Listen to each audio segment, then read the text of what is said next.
কোন দিনের কথা? ইসলামের খাতিরে, দিনের খাতিরে যখন আমি ইসলাম প্রচার করতে তাইবের জমিনে যাই রে আয়েশা, তাইববাসীরা আমাকে, তাইবের যুবকরা আমাকে পাথর মারি মারি আমার সর্বাঙ্গটা কালো করে দিয়েছে। আয়েশা, সেই দিনের কথাগুলো মনে করি আর দিও না। আমি নবী বড় কষ্ট পাই, ও গো আয়েশা আমি বড় দুঃখ পাই। আয়েশা বলছে, নবী গো, তাইবের যুবকরা, তাইববাসীরা তোমাকে পাগল মনে করে পাথর ছুটলো, আল্লাহকে তার বিচার করলো না। আয়েশা রে, তৎক্ষণাতে জিবরাইল আসছিলেন, তাইবের জমিনে জিবরাইল আসি ডাক দিয়েছেন, ও গো নবী মুহাম্মদুর রাসূলুল্লাহ, আসসালামু আলাইকুম ইয়া হাবিবুল্লাহ। ও গো নবী কাঁদবেন না, আমি জিবরাইল আসলাম। তাইবের মানুষ তোমাকে যত কষ্ট দিয়েছে গো নবী, আল্লাহ আমাকে পাঠিয়ে দিল। ও নবী গো, আপনার জবান দিয়ে যা বলবে আমি তাইবের জমিনকে উলট পালট করে দেব। ও নবী আপনার জবান দিয়ে বলেন।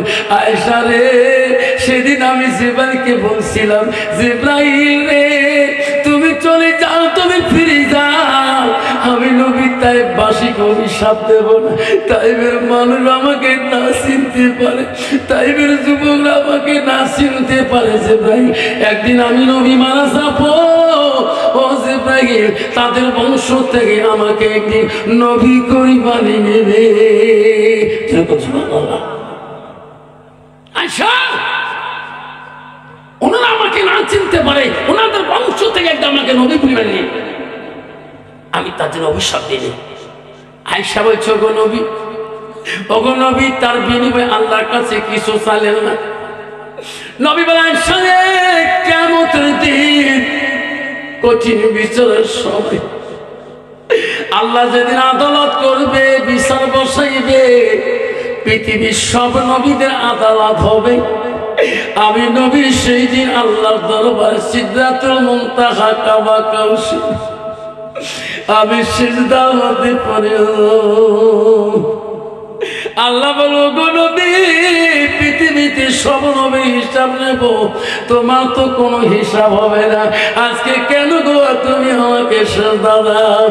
আয়েশা, সেই দিন আমি আল্লাহকে বললাম, আল্লাহ আমি কেন সিজদা করলাম জানো না? আমি ও গো মাবুদ, আমি আমার জন্য সিজদা করি না। ও মাবুদ, তাইবের জমিনে পাথরের বাড়ি খেয়ে রক্ত রক্তিত জর্জরিত হয়েছিল, তবু তোমার কাছে আমি কোনো সাহায্য চাইলে বলা, আজকে আমি নবী তোমার কাছে সাহায্য চাও। আল্লাহ বলো, গো নবী কি চাও?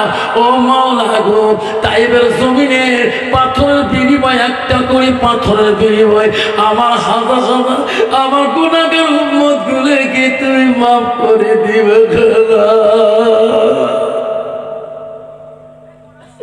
মামুদ, তাইবের জমিনে আমি এত কষ্ট করেছিলাম, তোমার কাছে আমি কিছু চাইলে, আজকে আমি তাইবের জমিনের পাথরের একটা করে বিনিময় আমি আমার গুনাহগার উম্মতের জন্য আমি নাজাত চাই। শোনো রে আব্বারা, শোনা চান্দা মনে রাখে, আল্লাহ রসুল বলে, নবী বলে, মানুষের মৃত্যুর পরে মানুষের সৎ আমল গুলা, নেক আমল গুলা কবরে গেলে বন্ধ হয়ে যায়। নবী বলে, ইল্লা মিন সালাসাতি, তিনটা আমল কবরবাসীর জন্য বন্ধ হবে না। ও নিমাই কাটা বন্ধুরে, ও বাবারা বলে রাখেন, আজকে তোর মা বাড়িতে নাই, তোর মা কবরে শুয়ে আছে, তোর আব্বাটা কবরে শুয়ে আছে, তোমার বাবা দাদাটা কবরে শুয়ে আছে, তোর দাদিমাটা কবরে শুয়ে আছে। কোন দিন বা তোমার কবরে যেতে হয়? বেটার বন্ধু নবী বলল, কিন্তু কবরে যাওয়ার পরে পৃথিবীর যত আমল আছে কবরে যাওয়ার পরে বন্ধ হয়ে যাবে। রাসূল কিন্তু একটা কথা বলে, ইল্লা মিন সালাসাতিন, তিনটা আমল কবরবাসীর জন্য বন্ধ হবে না। জোরে বলুন সুবহানাল্লাহ। শুনে রাখেন, তিনটা আমলের কথা। ওই কোরআনের বৈজ্ঞানিকটা হাফেজ হবে কিনা, 24 ঘন্টা হাফেজ হবে কিনা তোরা শুনে যেতে পারবেন। সেই ইতিহাসটা শুনি তোমরা যাবেন কিনা? যাবেন তো? বৈজ্ঞানিক যে কোরআন নিয়ে পাগল হলো, আল্লাহর ওলি বললো 24 ঘন্টা এই দেশের মানুষ তো কেউ হাফেজ বানাই দিতে পারবে না। ওই আল্লাহর ওলি বলে, এই পাগল, আমি তোমাকে এমন একটা দেশে রাজ্যে পাঠাবো, সেই রাজ্যে যদি তুমি যেতে পারো, ওই হুজুরে ধ্যান করতে পারো, আল্লাহ তাকে 24 ঘন্টার ভিতরে কোরআনে হাফেজ বানিয়ে দিবে। ধরে বলছো ভালো। পাগল বলো, ওস্তাদজি কোন দেশে যাব? এই দেশের রাজা তো কোনো আলেম তো পায় না, 24 ঘন্টা আমাকে হাফেজ বানাইতে। তখন ওই আল্লাহর ওলি বললেন বাজারে, এই বেটা শোনো, তুমি এই দেশে আশাবাদ দিয়ে তুমি লাহোর রাজ্যে চলে যাও। কোথায়? লাহোরে চলে যাও। পাগল, লাহোরের এক বড় মসজিদের ইমাম আছে, তার নাম হলো ইসমাইল লাহোরী রহমাতুল্লাহ। তিনি হলো কোরআনের হাফেজ। ইসমাইল লাহোরীর কাছে যদি একবার দোয়া নিতে পারো রে পাগল, আল্লাহ ইসমাইল লাহোরীর মতন তো কোরআনের হাফেজ বানাবে। জোরে বলুন সুবহানাল্লাহ। কইছে, উস্তাদজি গো, আমি লাহোরে যে কেমন করে খুঁজবো, তার নাম ইসমাইল লাহোরী।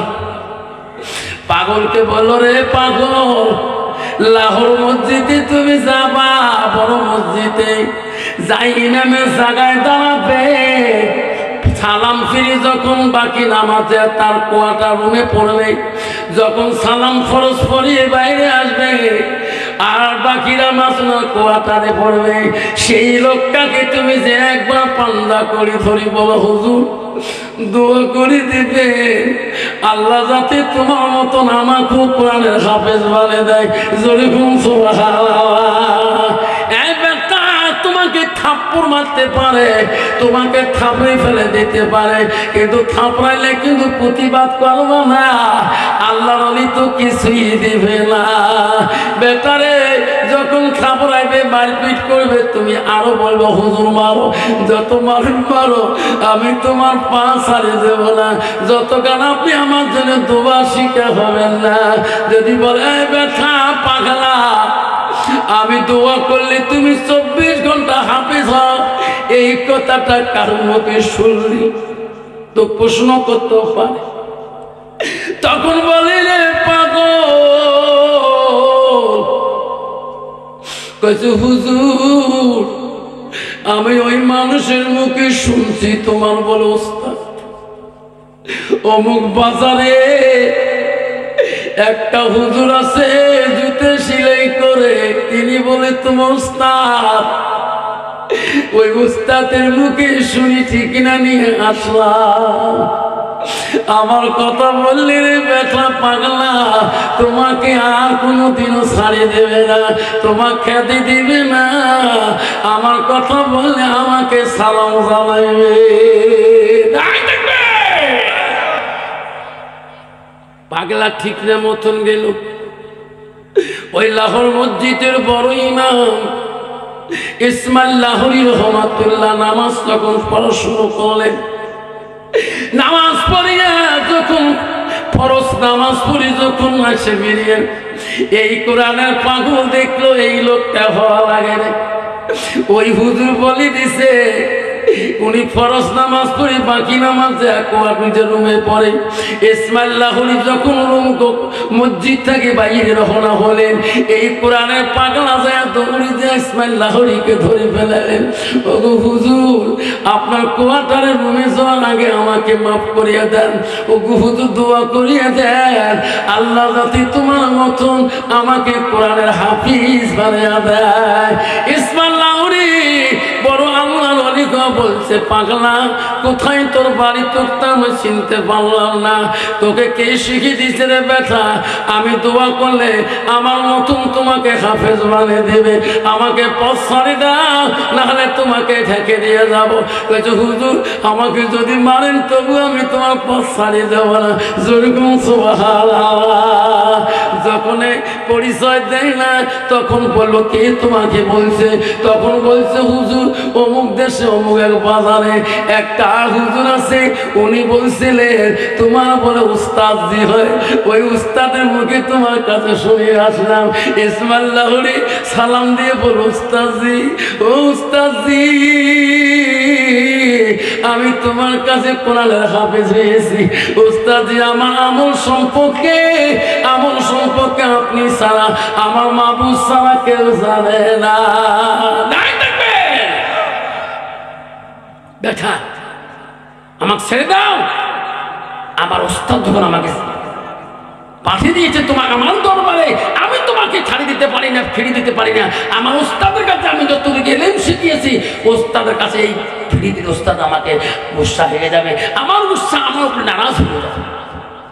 ভাবছেন আমার সোনার চাঁদরা, আব্বারা, আমার মা বোনেরা, সোনার চাঁদরা, আমার মা বোনেরা, আজকে নিমাইকাটা মাদ্রাসার জমিনের মধ্যে মা, আমরা যদি একটা যদি কোরআন পান্নেওয়ালা হাফিজা মেয়েকে বানাইতে পারে, মা বোনেরা আল্লাহওয়ালা মুত্তাকির পরে হালকা যদি হাসানাত বানাইতে পারে, নিশ্চয় ওই মেয়েটার দ্বারায় হাজারো মেয়েরা আল্লাহ ওলি হয়ে আসবে। যেরকম সুবহানাল্লাহ।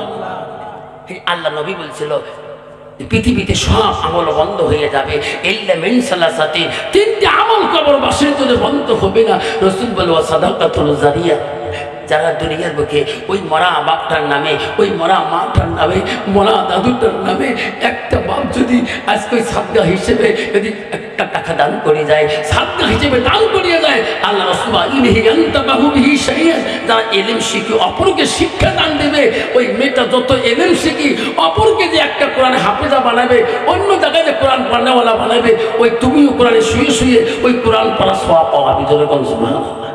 এই জন্য বাপজন আমার শোনার চান না, আব্বাজন আম্মারা শুনে রাখেন। আম্মারা ও মা, আল্লাহ রাসূল বিবিগণকে বলছি, বিবিরে রাত পোয়ালে তার হাত আগে লম্বা হবে, তাই আগে জান্নাত চলে যাবে। রাত পোয়ার সাথে সাথে সমস্ত বিবিরা আল্লাহ রাসূলকে বললো, ও নবী আপনি যা বলেছেন ঠিকই, কিন্তু কালকে যে আমার হাত ছিল আজকেও আমার হাত মনে আছে। রাসূল বলছে, তা বলি নাই, আমি বলছিলাম দান করি যার হাত আগে দিকে যাবে তাই আগে জান্নাত যাবে। জোরে কোন সুবহানাল্লাহ। সেই জন্য বাপজান, আজকে তোমার মা কবরের মধ্যে পড়ে আছে, তোমার আব্বাটা কবরের মধ্যে পড়ে আছে। আমি আফতার আলী সাহেব বক্সিরহাটের জমিন থেকে এসেছি। আমি একজন মুসাফির হিসাবে আজকে এই নিমাইকাটা মাদ্রাসার একটা বাপ হারা সন্তান, একটা মা হারা সন্তান, আমি দোয়া নিতে চাই। বাপজন আমার শোনার চান না, আল্লাহ রসুলের কাছে কুলতু সুম্মা আয়ু, আল্লাহ নবীর কাছে এক সাহাবী আব্দুল মাসউদ প্রশ্ন করো, কুলতু সুম্মা আয়ু, নবী গো আল্লাহর কাছে আরো কোনো আমল আছে নাকি? রসুল বলল, আছে। কালা বিনতুল ওয়ালিদাইনা, মা বাবার সঙ্গে সব আচরণ ব্যবহার করাটা আল্লাহর কাছে সবচেয়ে বড় আমল। জোরে কোন সুবহানাল্লাহ।